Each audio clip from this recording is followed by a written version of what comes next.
Bonjour or welcome to Paris.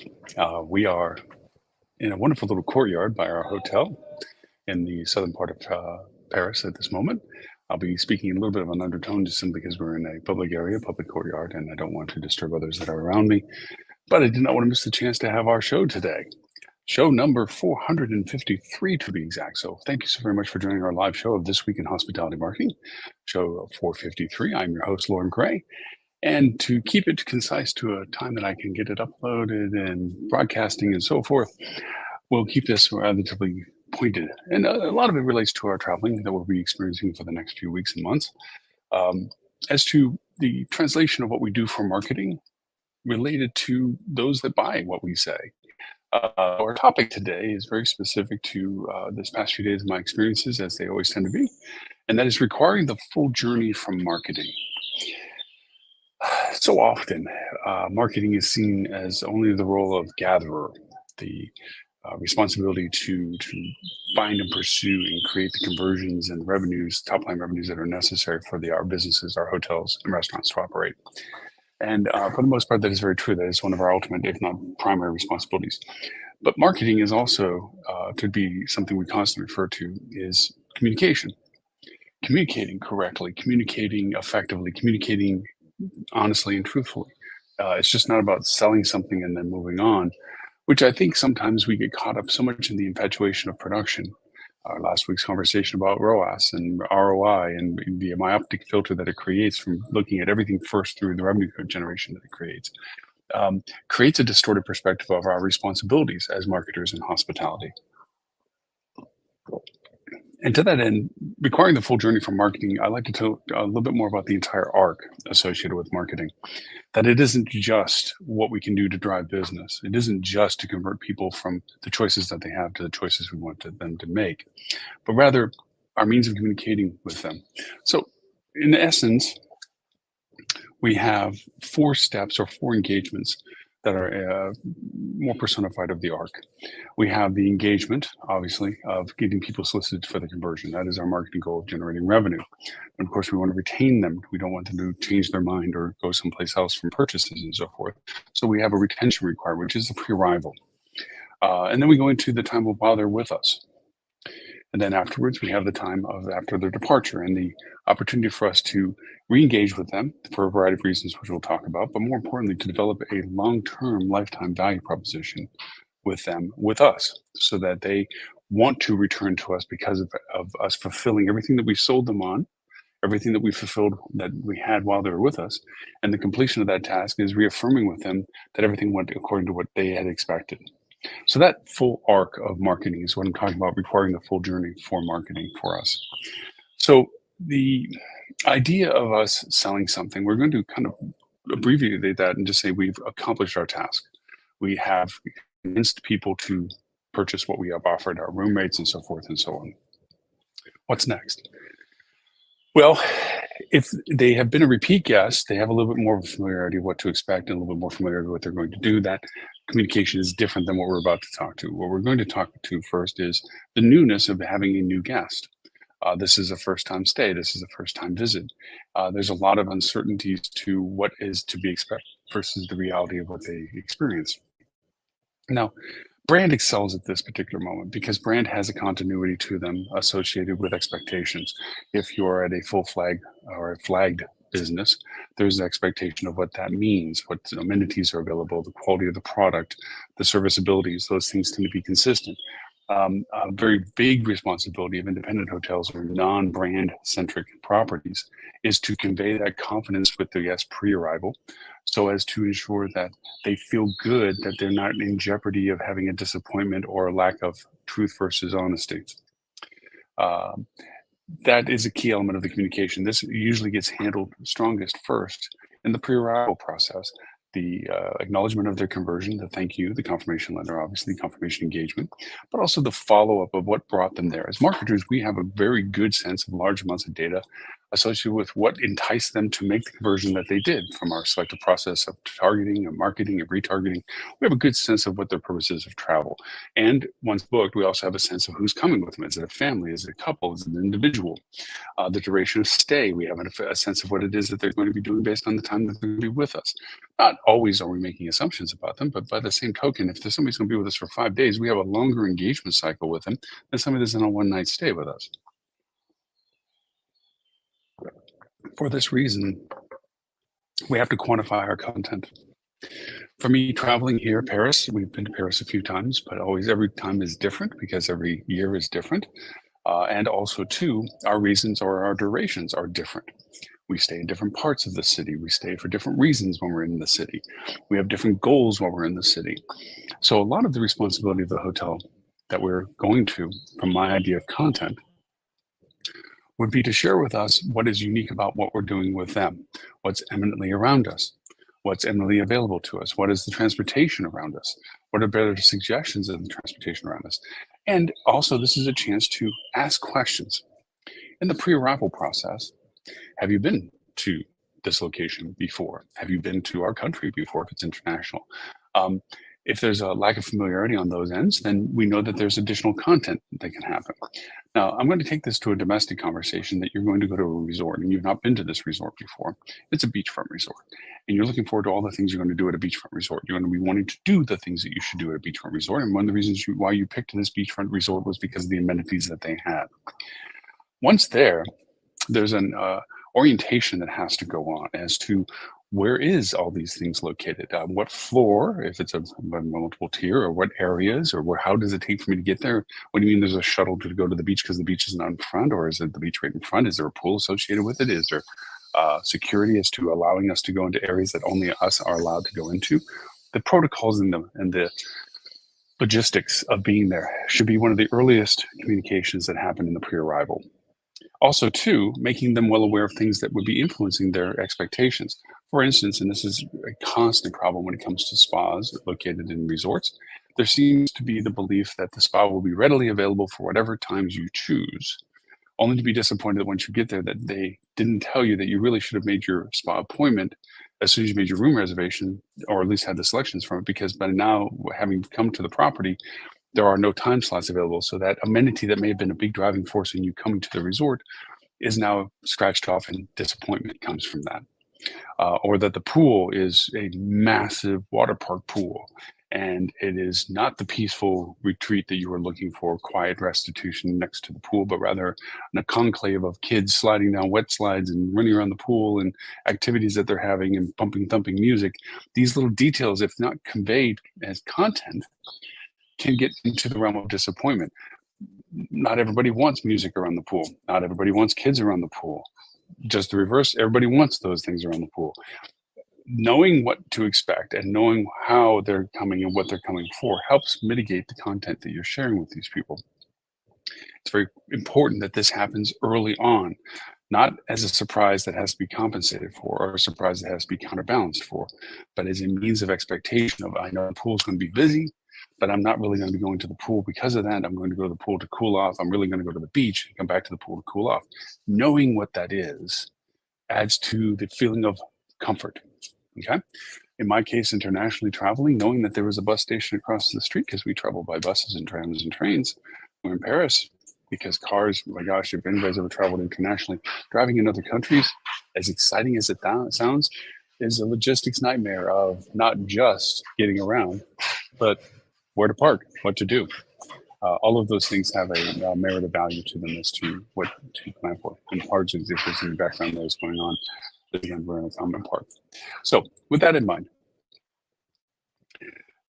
we talked about pre-arrival, we talked about pre-content, we talked about developing expectations. Part of it also is conveying content and information that might be useful and helpful. Where do I get a bus ticket? Where do I get, where are the taxi stations? If I'm driving myself, going back to the domestic resort market, making sure people are aware there's a parking fee. I think one of the worst things that we do to our guests is the belief that they read the small print when it comes to their confirmations, that there's a resort fee, which I'm adamantly against, a parking fee, again, adamantly against it. I understand the monetization of those channels. I understand the value of those if you have prime space. but I believe that they should be inclusively contained within the purchase of what you're staying for. There's always these contra arguments to say, oh, well, if they're not driving, we're charging for parking that they're not using. Okay. Then in that case, offer them some sort of credit value that if they're not driving the car, well, thank you. Congratulations so very much. Here's something in compensation for that. There's ways to give, not necessarily always take. But that's an extra grind for another conversation. The real reality of it is that this time of pre-arrival is a golden time to make sure that expectations are defined, that they are clarified as to what to look forward to. Information can be shared to make things easier. I know of many times we're going to a resort, things you don't know. Is valet the only choice that I have when I check in? Do I pull up front to unload my suitcases, and are there somebody going to help me with those, or do I have to go park in the parking lot and come back, get a cart, go back to the car, get the luggage loaded into the cart, get the cart back down? It sounds really silly until it's not. When you're doing it at the moment you're pulling in, you're behind a line of cars only to find out that the cars are only for valets being returned. And if you're checking in, you need to go to someplace else. These nuances of details turn critical. This is all responsibility of marketing. Marketing, again, as communicators of not just acquisitions of transaction, but following through the entire arc of engagement. All of this communication needs to be conveyed to those that are relevant to it. If they're staying there for one day and it's for business and or for it's one person and so forth, there's less of an immediacy of things to do. There's not so much of a need to tell them all the things to do. It might just be an awareness of what you can eat and dine at, which might be wonderful for us to do internal capture of our restaurants and so forth. If you're the type of place like a restaurant or a resort or something, of course you need more content. If you're a business hotel, you need less content. But pre-arrival is that time to take advantage of it. Strangely enough, I think a lot of hoteliers shirk away from the pre-arrival process because they don't want to disillusion a guest by sharing too much and oversharing. It is the worst thing they can consider to do. It is better to share, hopefully, and maybe clarify something that was an assumption than it is to have it as a disappointment. A lot of the hotels that tend to not share too much on pre-arrival are the ones that have something to hide, and that creates its own issues for people. So we've talked about the acquisition process, the pre-arrival process. That means maybe sharing maps, useful apps, things that if most people use the apps. There was a time where the OS systems would show you most used apps in your area. Unfortunately, they got kind of a Captain Obvious thing to it, like, oh, Google, yeah, who's thinking we'd use Google? It's better if the hotel actually offers things that they think would be helpful. Here is a very useful app for the local metro. Here is a very useful map or app for local restaurant guide or whatever. Even if it's something as simple as Yelp or TripAdvisor, so be it. Give them the link to it, exactly what to look for, like look for these things. Give them the content pieces that they know. Give them the video links to YouTubes that are you created that you hopefully created in the area, but also others created for you, or things that were of quality that you know are accurate in your area. Provide them as resources to prep them for their stay with you. They get a feel for the place. They get to see some of the stuff. Show them the things that they shouldn't miss if they only have a day there. Show them the things they shouldn't miss if they only have 2 days or 3 days or whatever. If it's resort driven, making sure that there's certain places that they should go stand to get the perfect picture. This is the greatest Instagram spot at sunset. Stand here, you'll get this amazing view. Rather than them having to figure out where to stand, you actually can help them in that process. Stage areas like that. All of this is in the pre-arrival process to make the enjoyment match expectations, and then hopefully by doing such, sharing content through communicating, you actually exceed expectations because you're sharing with them things that they hadn't had the chance to think about, but you're providing a solution for. So we've arced it into it. Now they're in the location. They're with you. We ignore people at this level a lot.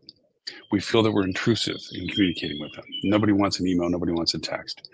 In all honesty, sometimes, a lot of times, especially determining the unfamiliarity of something in particular, they may want that direct communication of, I don't know this answer. Sometimes, just taking, for instance, here we're in Paris. I would be a fool to say I know enough of what I should know to be here. There's constantly things I did not know that's what you should do and didn't know to do it.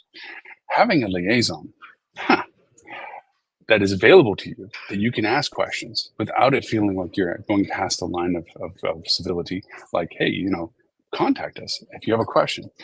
If you get stuck somewhere, your phone's dying and you know that you're not going to make it back with the map because the phone's dead, you've got a charger or whatever like this, and that's your only means to know where you are and what you are, quickly contact and say, hey, da da da, Can you send me an Uber or send me a car? I'll take care of it when I get back to the hotel, and have a resource to be helpful for. That might be necessary depending upon what product you're offering and to whom your clientele are. Having somebody that is concierge level. Concierge existed at hotels for decades, generations, for good, valuable reasons, because it gave the place a continuity to the guest to know what they should do and how they should do it. This person helped them with reservations at places and so forth. Now we have the internet. We do our own thing. We make our own reservations. We get our own rides, and so forth and so on. Yes, as long as you know what you're doing or know what you're looking for. All too often, we come back from adventures to new places we hadn't been and realized we were right next door to the biggest ball of twine and didn't know it was there. So we never went and visited and we're frustrated, FOMO, fear of missing out, that we missed what we should have seen because we were there to see it. It makes it for disappointment. So having some sort of internal communication channel available while you're at a place that you feel comfortable asking questions, that there's resources of content. This is here. Remember the brochure racks that you had in hotel lobbies? It used to be the source of data. When you get to a hotel, you literally, after checking in, went over to the rack and just started pulling out all the low flyer brochures that of all the things that you're interested in to bring back to your room. So while you sat there, you can now go through the stuff because you didn't know that stuff was around until you got there and pulled it out of the brochure rack. I still to this day defy the fact that hotels that still have brochure racks, there's always something in the brochure rack that is not on a website. Uncle Charlie's fishing charters or Cousin Mo's fish sandwich thing, whatever. And they're not actually on a website that you ever knew existed. They're not in your Google Maps. It's literally they do business from the brochures that are in the hotels that are nearby them. I'm amazed at finding things in brochure racks that do not exist online. Anyways, having helpful advice, giving some advice that says, hey, this is good, that's not so good. This restaurant's really great for Thai food. That one's okay.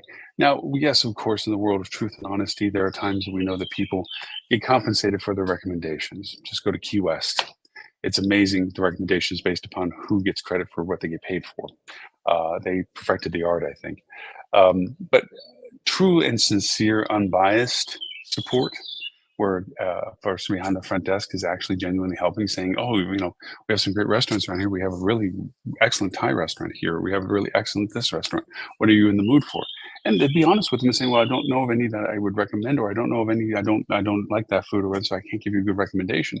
But I can tell you what's close by if you want to go look it up, and you can make your own determination.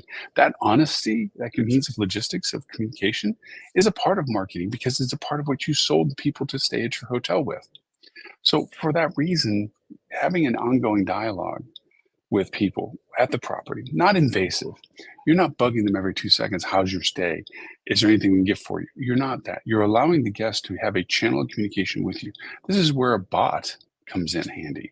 A nice level 1 engagement bot that doesn't try to act human, doesn't try to replace a human, doesn't try to get in the way of a human. Remember the 3 rules of bots we've talked about. But rather is just a resource for data. Looking for a local restaurant. What are you interested in? Well, here's categories that we know more about. Thai, Korean, Vietnamese, whatever. Oh, okay. If they don't know or we don't have content about it, then we simply say maybe it's best to talk to the front desk. We don't really have enough information to give you a good recommendation or give you information, or we don't know what you're asking about. Always make it available that even though the bot can't help, it knows where to send you, and then make that a hotline. So that line gets used. The person picking up knows that they've tried to use the bot unsuccessfully, and the bot's recommending that they contact them. So they don't start them from scratch. Going to say, what was it you're looking for, and how can I help you? That internal dialogue support, Marriott has it as AYS, at your service. Other hotels have tried to emulate this process, concierge levels and so forth, to varying different degrees. But a commitment to that communication capability with your guests is such an important issue to have in the arc of marketing. So we have engagement, which created conversion, content, which created expectation, relevance of communication while engaged at the property itself. And let's go to the final step of the conversation, which is the post-stay engagement. Soliciting, really insightfully soliciting. This can happen at the checkout if it's not automated. If people are automatically leaving, they're not engaging with you or your team, then you don't get this opportunity. That window is closed, which is a detriment, because it's always good to hear firsthand while they're standing in front of you what they felt and what they wish they was like or didn't like, or what they loved and didn't love, whatever. But to hear that feedback first person is much more valuable than trying to craft questions correctly so that you get the most responsive answers.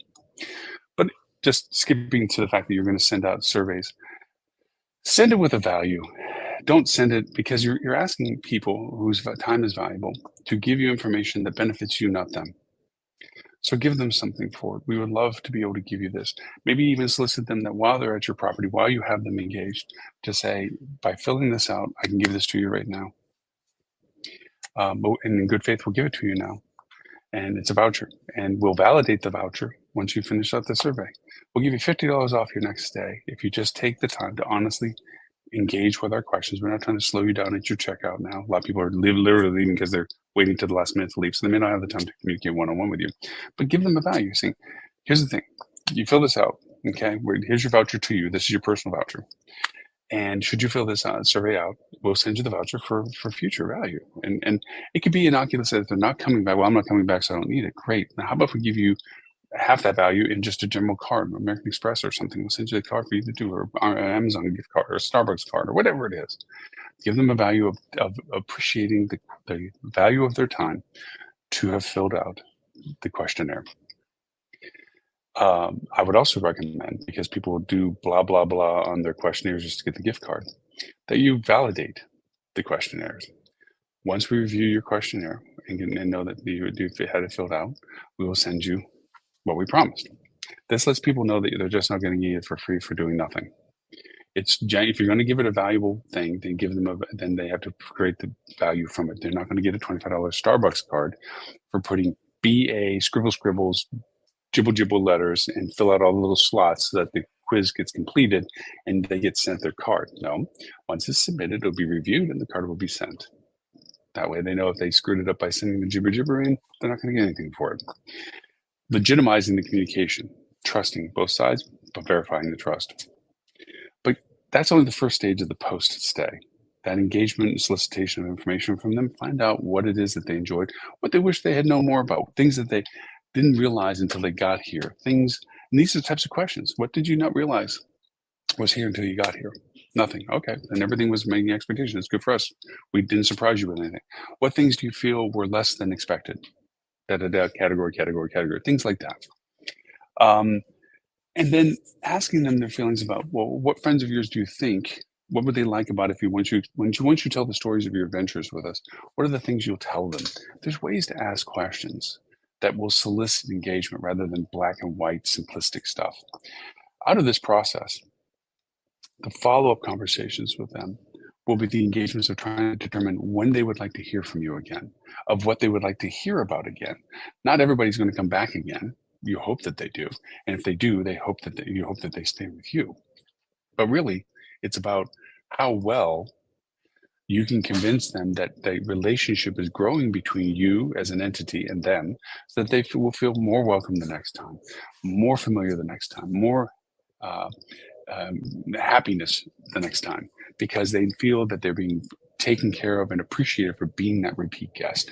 Oh, thank you, Lauren, for coming back. Because you're back, we want to make sure you get the better room, or at least the room you had, because you said you enjoyed it so much. You know what? You had the spa last time. We're going to give you a discount for the spa this time. It's hoping that you to enjoy it again. We see you have another reservation. We're going to give you a discount for that. That reaffirmational value proposition of lifetime value is critical. Going back to our acquisition value of what marketing is all about, we focus on the acquisition. We get them to go over and book with us, right? That's one purchase. And as great as that is, the real value of the engagement, the first person value of the engagement, like we talked about with meta search, doing your own meta search with your own ad campaigns and not going through third parties and OTAs and everybody else, is because you have the ability to engage with them perpetually in these stages, this ARC marketing communication process we're talking about. So now, with that first person communication that you have, the real value of their stay with you is not the first time they stayed with you, it's the second time they're staying with you, the possible third time they're staying with you, the possible fourth time. The lifetime value arc associated with a guest being happy and comfortable with you. That's just one avenue of lifetime value. The second avenue of lifetime value is the shareability to their friends and family, that because they enjoyed it and shared their stories so successfully, others took their opinion and their advice and also came to stay. So the acquisition value of lifetime value, not just the frequency of the repeat guest coming back, which is very two-dimensional for people thinking about lifetime value, but the augmentation of influencers, the friends and family that they share this with. Then On top of that is the diminished reacquisition cost. To acquire a new guest compared to retaining an old guest, it's to be statistically average, it's 10 times as much to get a new guest as it is to retain an old guest. How's that? So your margin of value for the repeatability of your guest, the margin of value for the acquisition of new guests that they influenced is proportionally dramatically large in comparison to constantly having to feed new guests into the machine for top line revenue. All of those things contribute. Plus, as I mentioned, the third parties, you pay for other parties to bring business to you. We've talked about metasearch at great lengths. You're paying OTAs their commission rates to send you guests that they retain communication control over. You don't get to keep it. And if you're not good at capture, oh, well, we have a hotel, we have 90% capture rate of everyone in the front door. You're leaking 10%. How's that?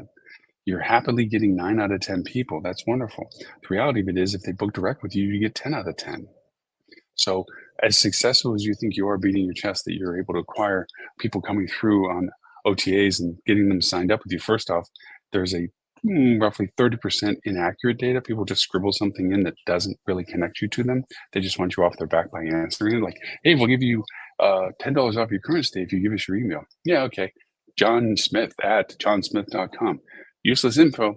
They get their discount. Front desk just figures they got their quota. Next thing you know, you have useless data, but you gave away $10 to get it.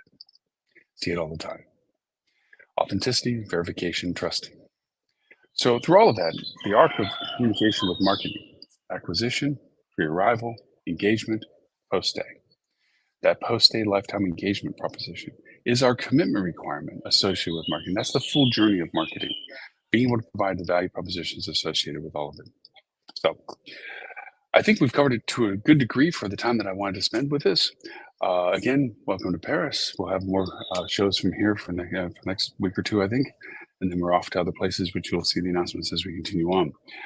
As always, thanks everyone for watching us simulcast on Facebook, LinkedIn, Twitter, and YouTube, and also for our TV channel, the Hospitality Channel, watching us live for that. Strangely enough, we will be rebroadcasting this show at 11:30 a.m. Wednesday morning, London time for our EU friends that are local here, and in Mid-East France, and then also 11:30 a.m. Wednesday morning, Sydney, Australian time for our APAC friends as well. So with all of that, my name is Lorne Gray. Thank you for the privilege of your time, and I look forward to talking to you all next week.